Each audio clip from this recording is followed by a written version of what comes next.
e muitas A primeira coisa que eu pensei no Mike Leão era um drone. A gente entrou no Flight Radar, né, Margarete? Margarete ali, a gente entrou no Flight Radar para olhar e tinha passado uns drones mais cedo ali, tipo de tarde e tal. Só que eu falei, poxa, mas pelo tamanho daquele negócio, não tem drone daquele tamanho, com aquelas luzes, né? E assim, o drone não ia ficar parado. O drone passou. E aí a gente viu que tipo de drone que ele levaria do percurso, da onde ele saiu até onde ele foi, lá para Curitiba, 40 minutos. Então ele passou por ali rapidinho, né? Não ia ficar parado ali, fazendo o quê? Né? Se ele estava em movimento. E tem a trajetória, tudo. Passou perto, mas não naquela área. Essa foi a primeira hipótese. Depois a gente começou a pensar, festa rave, né? Alguma coisa no meio do mato lá, sei lá, camping. Aí você vai indo para um monte de coisa. Já que o objeto está parado, então a gente tem que buscar o quê? O que tem naquela região, né? Tem camping, podia estar tendo alguma festa, alguma coisa ali. Então a gente vai nessas hipóteses convencionais para tentar explicar primeiro. Se a gente vai descartando tudo, aí vai sobrar a hipótese OVNI, né? Que é o AP por último. Agora, se for um negócio muito evidente ali, aí não tem o que fazer. Agora, importante, volto a frisar, que o filme original seja analisado para ver se não tem nenhum tipo de manipulação, né? Porque hoje em dia você tem IA, você tem um monte de coisa, um monte de gente fabricando certas coisas. Então, o trabalho do ufólogo ficou muito mais árduo, muito mais difícil nos dias de hoje do que no passado. No passado, para você falsificar alguma coisa, acontecia, né? Falsificações, mas era mais difícil. Hoje está muito mais fácil com a tecnologia que nós temos aí. O caso do Mike, realmente, gente, não tem nada lá. E como eles falaram, eles trabalham justamente para levantar todas as hipóteses, principalmente as que não é um evento UFO, não tem nenhum avistamento, não tem nada. Embora lá no Paraná tenha uma certa incidência de relatos de pessoas e tal, não foi o caso do Mike Leão. Então, vamos separar. Quando ele tá falando de coisas que existem, coisas que realmente aconteceram, esses relatos, ele faz as mesmas perguntas, entendeu? Então, os casos famosos, como Varginha, caso Cláudio, Noite Oficial dos OVNIs e Operação Prato, são casos que já passaram por diversas diligências, vários questionamentos, entendeu? E estão aí para serem explicados. É totalmente diferente de algo que, em uma semana, né? Menos de uma semana, né? Menos de uma semana, o caso Mike já foi resolvido. Caiu por terra. Basta um dia, na verdade, na Lata Driver chegar lá e filmar. Então, assim, precisava alguém ir à noite. Por isso que ele dispensava as pessoas em entrevista logo cedo e à tarde ali, ó, tem um compromisso, não sei o que, vai embora. Porque se alguém ficasse à noite, certamente veria, né, eu teria a possibilidade de ver essas luzes lá. E aí pronto. E eu vou te falar uma coisa que é interessante. Você falou assim, mas tem coisas que ele fala que tem a ver com o que foi falado do filme do Spielberg. A história do barulho, né, da visão, eu tô com medo e tal. Interessante você falar isso, porque ele relatou a questão do Man in Black Syndrome, né? Então ele relatou esse negócio do Man in Black. O Man in Black, pra quem não sabe, é justamente quando uma pessoa ela vê algo, até um avistamento, ela começa a pensar que aquilo ali pode ser um alienígena, um Grey, e etc. A pessoa ela começa a receber a questão do Man in Black, ela começa a ter pessoas ao redor, indo atrás dela, batendo na porta de casa, indo no trabalho, pedindo que ela não contasse nada, né? Pedindo que, por favor, não fale nada, não conte pras pessoas, não fale sobre o que você viu, não fale sobre o que você ouviu, né? Então não fale pra ninguém. E aí a pessoa ela começa a se sentir vigiada sobre o assunto. Aí os carros pretos que ele falou, não, veio gente armada aqui, gente, né, nos carros pretos, tô com medo. Então, esse relato é totalmente Man in Black. Será que até isso foi plantado? Então, vai saber. Ele deve saber, né? A gente só fica nas desconfianças, conjecturas, né? Mas não dá pra afirmar nada. E assim, uma coisa que é interessante a gente ressaltar no caso do Mike, né, voltando, é o desenho que ele fez. Você viu o desenho que ele fez? Vi.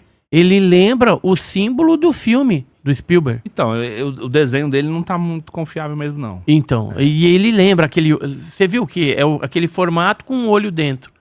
Ele disse que o objeto tinha uma luz vermelha ali, né? Sim. Então, pode ser assim, se você for pensar em imagem subliminar, né, aquilo fala muito.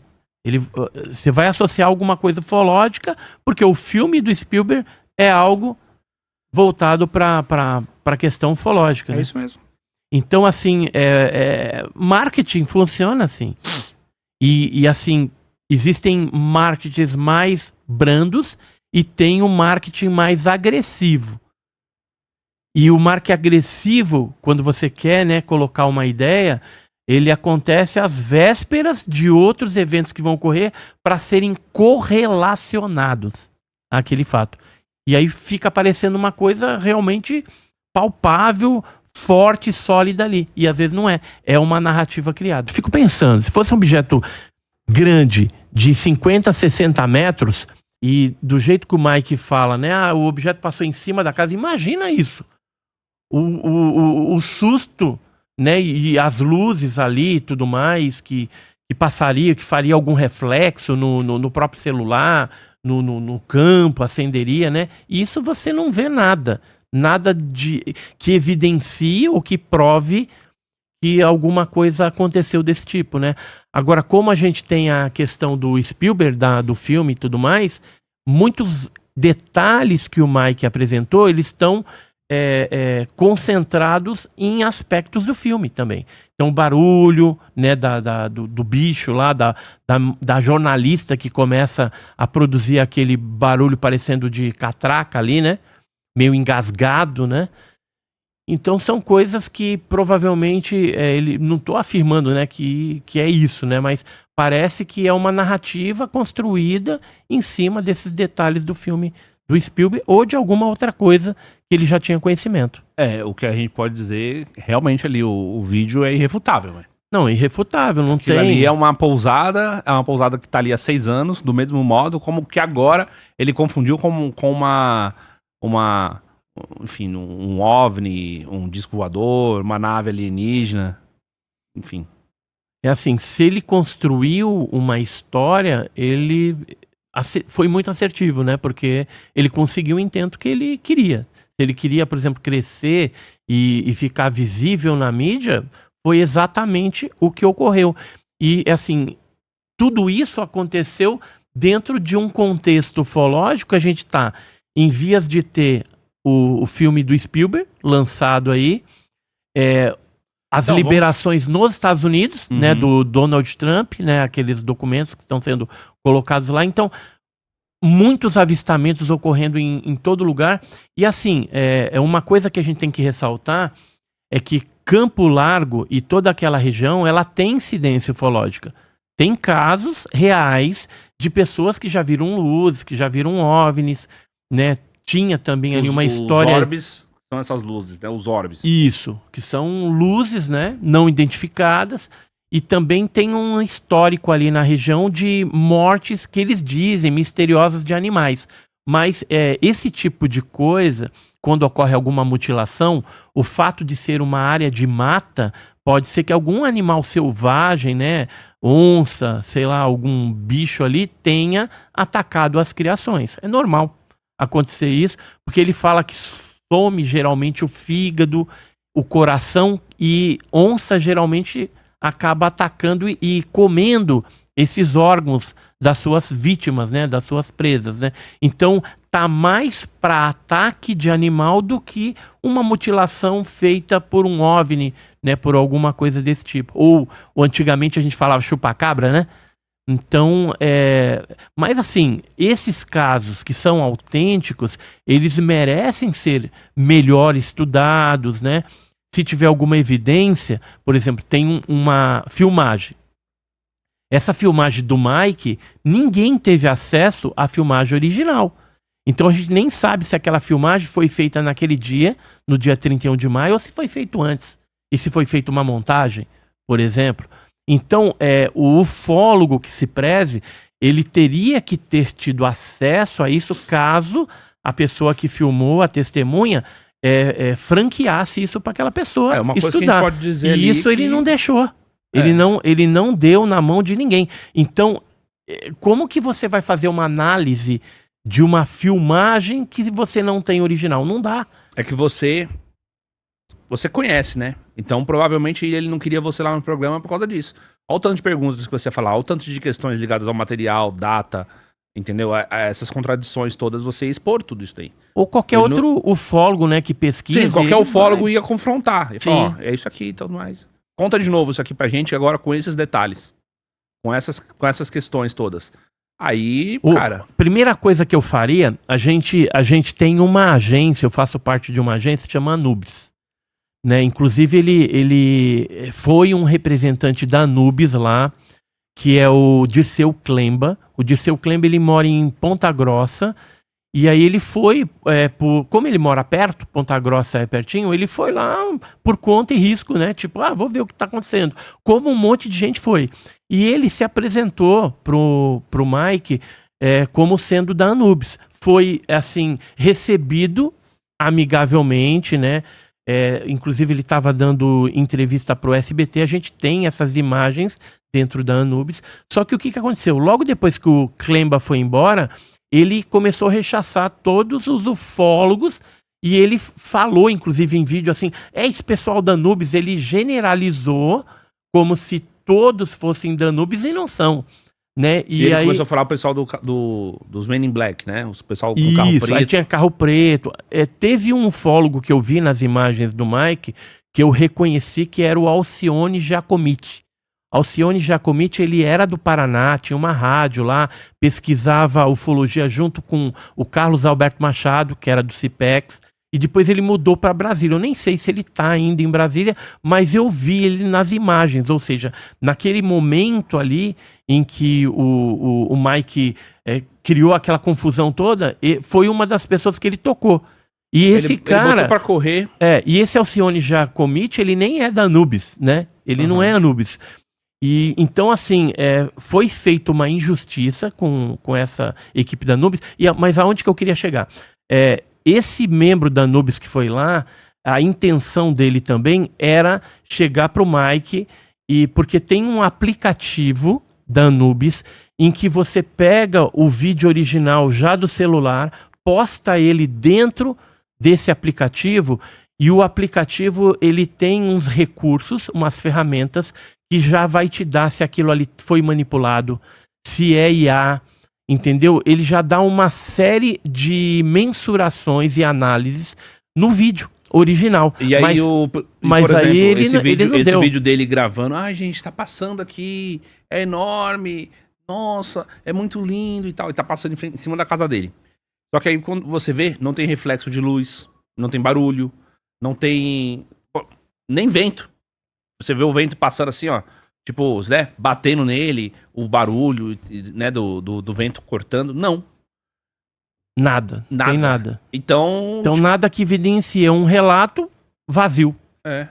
Sem uma prova documental, sem uma evidência de que, de fato, algo tem... Assim, acaba ficando fraca aquela narrativa porque você não tem uma coisa para comprovar. Já o vídeo, como ele tinha lá, era algo mais interessante, mas ninguém teve acesso ao vídeo original e depois se confirmou que se tratava das luzes da Chácara Paraíso.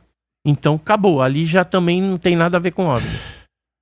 E aí o que sobra? Uma narrativa de outras coisas meia desconexas que podem evidenciar algo suspeito. Você acha que ele viu mesmo alguma coisa ou você acha que é tudo mentira? Então, eu particularmente eu acho que foi uma narrativa criada. Né? Qual o objetivo que ele tinha? Não sei. Talvez ele tenha até obtido e chegado no objetivo que ele queria, né? Mas assim, só ele para divulgar, e eu acredito que nunca ele vai contar a verdade de qual foi a intenção de tudo isso, né? Ele sempre acha que vai atestar e falar, não, eu vi mesmo, aquilo lá é um OVNI. Ele nunca vai assumir publicamente, porque, agora ele tem uma galera de 2.500.000, então mas ele não... esse pessoal vai se voltar contra ele, porque... alguns, né? Não todos, né? Sim, mas assim, a internet, ela tem esse negócio, tipo, o cara, ele tá sendo, querendo ou não, ele tá sendo marcado por uma mentira. Pega 2,5 milhões de seguidores denunciando o seu perfil pra ver se ele não cai. É. Não, se começar aí, com certeza cai, né? E aí aquele trabalho que ele tinha por trás também, dos animais, tudo, aí vai ser prejudicado. Por isso que eu acho que ele não deve perder tantos seguidores, porque ele ainda tem esse trabalho que eu acredito, por exemplo, se ele for inteligente nesse momento em que a casa caiu na questão do OVNI, ele vai se voltar para essa questão mais humanitária, de resgate de animais, né? Que é uma causa que dá para ele explorar e continuar ali na mídia dele, né? Assim, se eu estivesse no lugar do Mike, eu faria isso, né? E esqueceria essa questão aí do OVNI, porque isso aí já desgastou bastante, né? Isso acaba desqualificando a ufologia também, né? Porque acaba, de certa forma, dando um certo descrédito ali, né? Porque foi fomentado por muitas pessoas que acreditaram num primeiro momento que aquilo era verdade, e não era. E depois se confirmou como algo explicável, né? Então a gente tem que tomar muito cuidado nos dias de hoje, e aí fica um alerta, né, para quem no futuro quer inventar alguma coisa, quer de repente, né, ganhar um hype aí. O Nalata Driver chegou lá em um único vídeo fez. Não sei nem como que teve gente, como não teve gente que fez isso primeiro. Então, mas eu acho que ele deu sorte porque o Mike não estava lá, ele tinha viajado para participar do Domingo Legal. Então ele não estava, só estavam os pais lá cuidando da chácara, então ele conseguiu ficar ali, né? Porque antes ele estava tocando todo mundo dali, quem chegava perto ele tocava, porque eu fico pensando, se ele sabia efetivamente que eram luzes da chácara, ele talvez temesse que pessoas ali, ufólogos, que chegassem à noite, de repente vissem essas luzes e desmascarassem toda a história, né? O que, de fato, o Nalata Driver acabou fazendo, né?